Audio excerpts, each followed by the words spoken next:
Hello दोस्तों, नमस्कार। आज हम बात करेंगे ज्ञान व्यापी मस्जिद या मॉस्क जो इशू चल रहा है न्यूज़ में, उसके बारे में हम समझने की कोशिश करेंगे कि मुद्दा क्या है इसका वायरल सच, क्या एक्चुअली में वहाँ पे शिवलिंग मिला है, क्या बाबा मिल गए हैं।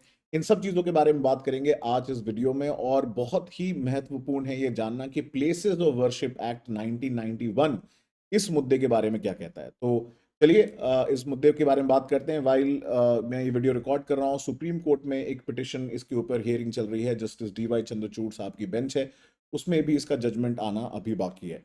तो देखते हैं ये मुद्दा एक्चुअली में क्या है। तो वाराणसी में हुआ क्या कि एक कोर्ट है, उसने एक ऑर्डर दिया था वीडियोग्राफिक सर्वे करने के लिए ज्ञान व्यापी मॉस्क, और इसका स्पेसिफिकली एक एरिया है जो अभी मैं आपको दिखाऊंगा।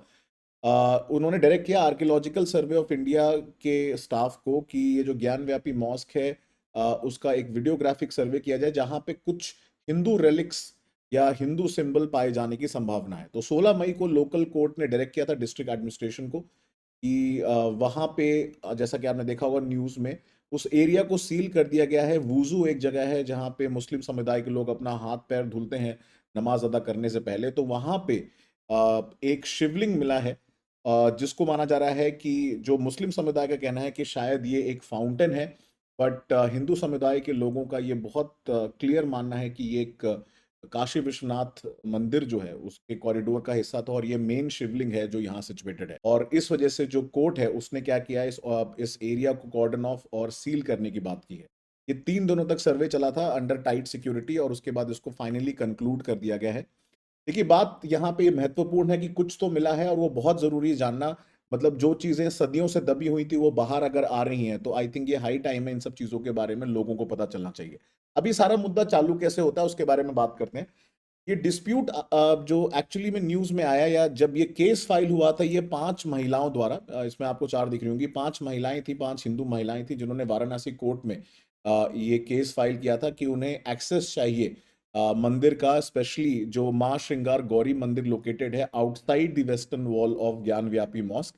तो उसकी वजह से उन्होंने ये मुद्दा फाइल किया। तो जब कोर्ट ने शुरू में सर्वे की बात की थी, तो उस समय कुछ मुस्लिम समुदाय के लोगों ने इसको लेके ऑब्जेक्ट किया कि एंट्री जो है वो थोड़ा कंट्रोवर्शियल है, और उसमें जानबूझ के ये सब किया जा रहा है। लेकिन जहां तक अब जो वीडियोग्राफी से बात निकल के आई है सामने, उससे तो देख के ये लग रहा है कि शायद वहां पे शिवलिंग जरूर है। और जो है जो ये जो स्ट्रक्चर है वो पहले शायद काशी विश्वनाथ मंदिर का ही हिस्सा था जो तोड़ दिया गया। तो ये इशू कैसे उठा इसके बारे में हम बात करते हैं, बट पहले जरा एक वीडियो देखते हैं कि शिवलिंग जो मिला है वुजू में, जहाँ पे मुस्लिम समुदाय के लोग हाथ पैर धुलते हैं, जिसको एक फाउंटेन बोला जा रहा है, वो कुछ ऐसा दिखता है। तो ये वो शिवलिंग है जिसके बारे में बात हो रही है कि शिवलिंग डिटेक्ट हुआ है। और अगर आप देखेंगे किसी भी फाउंटेन का स्ट्रक्चर जैसा तो ये नहीं दिखता है। तो अगर हम इस पूरे स्ट्रक्चर के और जो ज्ञान व्यापी मस्जिद इसके परिसर के बारे में देखें, तो कुछ हिस्टोरियंस का, इतिहासकारों का मानना है कि ये मुगल रूलर औरंगजेब जो थे, उन्होंने ज्ञान व्यापी मॉस्क जब बनवाया 17वीं सेंचुरी में, तो उस समय ये जो काशी विश्वनाथ मंदिर था उसके ढांचे को गिराया गया, जिसकी वजह से ये जो हिस्सा है यहाँ पे जो शिवलिंग रखा हुए थे वो आपके छिपा दिया गया। और इसका सबसे बड़ा प्रूफ जो हिंदू कम्युनिटी मानती है वो ये मानती है कि नंदी, जो नंदी बैल है, आपको पता है लॉर्ड शिवा से एसोसिएटेड है, उनका जो देखने का डायरेक्शन है वो बिल्कुल शिवलिंग की तरफ जनरली हमेशा होता है। जितने भी आप मंदिर चले जाएंगे शिवलिंग की तरफ वो डायरेक्टेड रहते हैं। कि महाराज जो हैं वो विराजमान है यहाँ पे काशी विश्वनाथ मंदिर परिसर में। और जो देखने का जो इनका डायरेक्शन है वो मस्जिद की तरफ आइडियली नहीं होता। अगर हिंदू मंदिर होता और अगर सामने मस्जिद है, तो कहीं ना कहीं हिंदू जो समाज और समुदाय के लोग हैं, द हिंदू कम्युनिटी को लगा कि यहाँ पे डेफिनेटली कुछ हिंदू मंदिर से रिलेटेड है। और अगर आप देखेंगे यहाँ पे तहखाने के कुछ बंद दरवाजे हैं ज्ञान व्यापी मॉस्क का। और जो महिलाएं जिन्होंने केस फाइल किया था, वो श्रृंगार गौरी मंदिर, ये जो वेस्टर्न वॉल है वहां पे सिचुएटेड है, जिसकी वजह से इन्हें एक्सेस चाहिए था, क्योंकि उन्होंने बोला मस्जिद के बगल में जनरली मंदिर होता नहीं है, बिल्कुल दीवार तो बिल्कुल सटी नहीं होती है। तो इस वजह से ये शक हुआ, और जिसके बाद कोर्ट में पिटिशन गई और सर्वे कराने की बात आई। सिमिलरली एक अदर हिस्टोरियन है ऑड्री ट्रुश्के। उन्होंने अपनी बुक में लिखा औरंगजेब के बारे में, that the books name is Aurangzeb the man in the myth. She wrote that my understanding is that the Gyan Vyapi Masjid was indeed built during the Aurangzeb's reign, and the masjid incorporates the old Vishwanath temple structure destroyed on Aurangzeb's orders. As it's qibla wall, a significant wall facing the Mecca. Generally किबला की तरफ direction करके आप जो है नमाज पढ़ते हैं। while the mosque dates back to Aurangzeb period, we do not know who built it. अब जो हिंदू जो कम्युनिटी है वो उन्होंने पिटिशन जब फाइल किया तो उन्होंने बताया कि ये जो विश्वनाथ मंदिर ट्रस्ट जो पिटिशनर है उस उन्होंने क्लेम किया कि महाराजा विक्रमादित्य ने ये मंदिर को 2000 साल पहले बनवाया था, और जो मॉस्क है वो तो बहुत बाद में बनाया औरंगजेब के टाइम पे 1664 में। तो इस वजह से बहुत इंपॉर्टेंट क्लेम है कि ये जो मस्जिद है इसको मंदिर के कॉम्प्लेक्स को तोड़ करके बनाया गया। और बहुत ही महत्वपूर्ण बात यह है कि जो शिवलिंग है, शिवलिंग का जो हिस्सा है वो जो है मंदिर परिसर से निकल के मस्जिद परिसर में चला गया। एक बार हम लोग गूगल अर्थ से जरा इस जो परिसर है उसको स्टडी करने की कोशिश करेंगे। तो ये काशी की बेहतरीन नगरी, सबसे ओल्डेस्ट शहर माना जाता है इसको। और अगर हम ज्ञान व्यापी मॉस्क की तरफ जाएंगे, ये इसकी एग्जैक्ट सैटेलाइट इमेज है।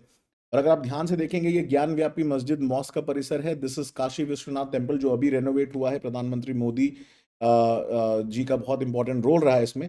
और ये काशी विश्वनाथ मंदिर परिसर के अगर आप देखेंगे, जो नंदी बैल यहाँ बैठे हुए हैं उनका जो डायरेक्शन है देखने का वो इधर की तरफ है, यहाँ पे।